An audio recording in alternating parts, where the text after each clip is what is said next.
Good afternoon, everyone. I'm going to start our first read aloud on our distance learning. If you remember, we are reading from Indian in the Cupboard, and I hope you can sit back and relax and enjoy. Right now, I'm doing this via video, but I might be going to audio soon, so you just hear my voice. So I hope you enjoy where we left off. So remember when we left off last time, Omri had promised Little Bear that he would get a wife for him. And Little Bear said that if Omri got a wife for him, he would do a love dance for Omri because Omri wanted him to do a dance of some sort since he is a Native American. So we are going to continue on from there. Omri turned off his light and drew back from the scene. It looked amazingly real, with the fire making shadows, the little horse munching his grains, and the Indian sitting on his heels warming himself, wearing his colorful headdress and the chief's cloak. Omri wished he were small enough to join Little Bear by the fire.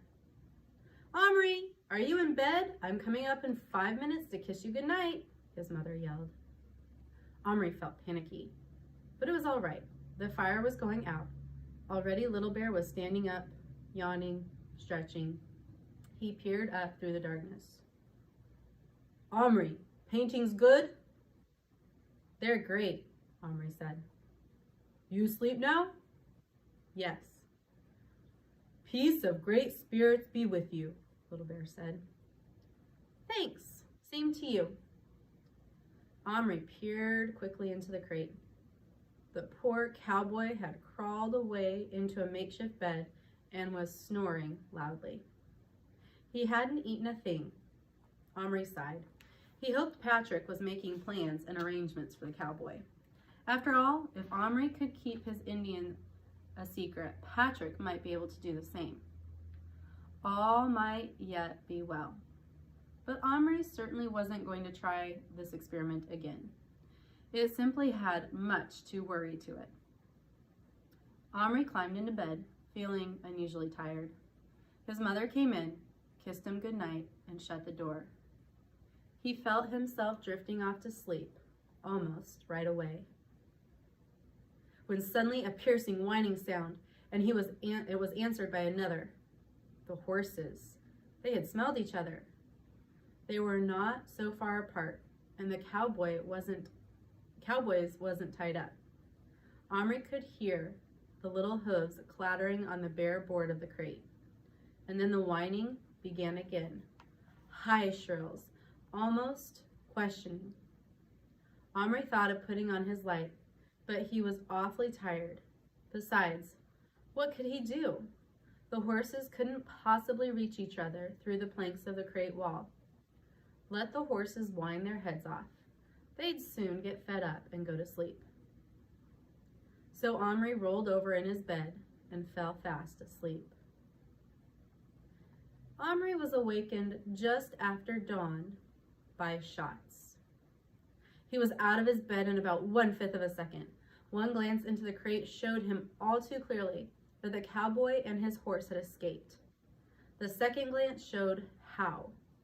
A knot in the wood had been pushed out, or perhaps kicked out by the horse, leaving an oval-shaped hole like an arched doorway, and it was just big enough to let the cowboy and horse through. Omri looked around the bedroom wildly. At first, he could see nothing. He dropped to his knees beside the seed box and peered into the longhouse. Little Bear was not in there, or was his horse. Suddenly, some tiny thing whizzed past Omri's ear and stuck into the crate beside him with a bing. Twisting his head around, Omri saw it, a feathered arrow the size of a pin, still quivering from flight. I'll show you guys a picture real fast.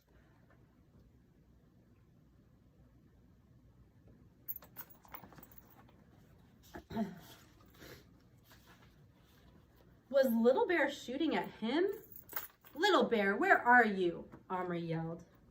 No answer, but suddenly a movement. like that of a mouse, caught the corner of his eye. It was the cowboy, dragging his horse behind him. He was running, half bent over, from behind one chair leg to another. He had his revolver in his hand, his hat on his head. And another arrow flew by, missing the crate this time and burying itself into the carpet just ahead of the running cowboy, who stopped dead in his tracks, jumped backwards till his horse hit him, and then he fired another 2 shots from behind the horse's shoulder. Omri followed the cowboy's aim and spotted Little Bear at once. He and his horse were behind a heap of clothes, which was like a snow-covered hill to the little men, but it was actually Omri's vest. Little Bear, safe in the shelter of his own cotton mountain, was just prepping to shoot another arrow at the cowboy, one that was sure to hit his mark.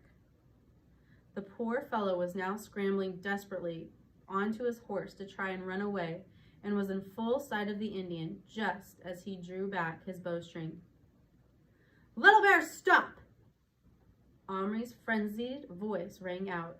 Little Bear did not stop, but the surprise spoiled his aim, and the arrow sped over the cowboy, doing no worse than sweeping away his big hat and pinning it to the baseboard behind the chair.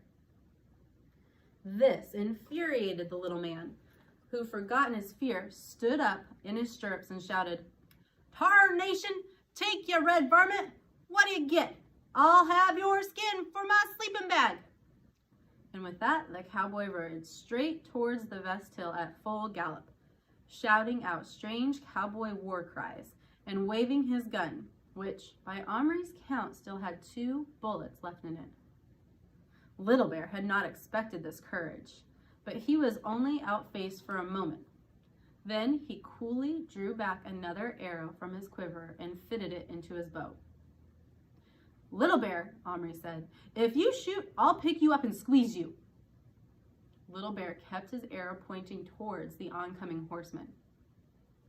"What you do if he shoot?" Little Bear asked. "He won't shoot, Little Bear. Look at him." Sure enough, the carpet was too soft for much galloping of the horse, and even as Omri spoke, the cowboy's horse stumbled and fell, pitching its rider over its head. Little Bear lowered his head and laughed. Then, to Omri's horror, Little Bear laid down his bow among the folds of the vest, reached for his knife, and began to advance on the poor cowboy. "Little Bear, you are not to touch him," Omri said. "Do you hear me?" Little Bear stopped. "He try shoot, Little Bear. White enemy, take Indian's land, why not kill? Better dead. I act quick. He not feel, you see." And Little Bear began to move towards the cowboy again. When he was nearly up to the cowboy, Omri swooped him up. He didn't squeeze him, of course, but he did lift Little Bear high and fast to give him a fright. "Little Bear, listen to me now. That cowboy isn't after your land. He's got nothing to do with you. He's Patrick's cowboy, like you're my Indian, and I'm taking him to school today, so you won't be bothered by him anymore. Now, you take your horse and get back to your longhouse and leave him to me." Little Bear, sitting cross-legged in the palm of his hand, gave him a sly look. "You take him to school? Place you learn about ancestors?" "That's what I said," Omri told him. Little Bear folded his arms, offended. "Why you not take Little Bear?" Omri was startled in silence.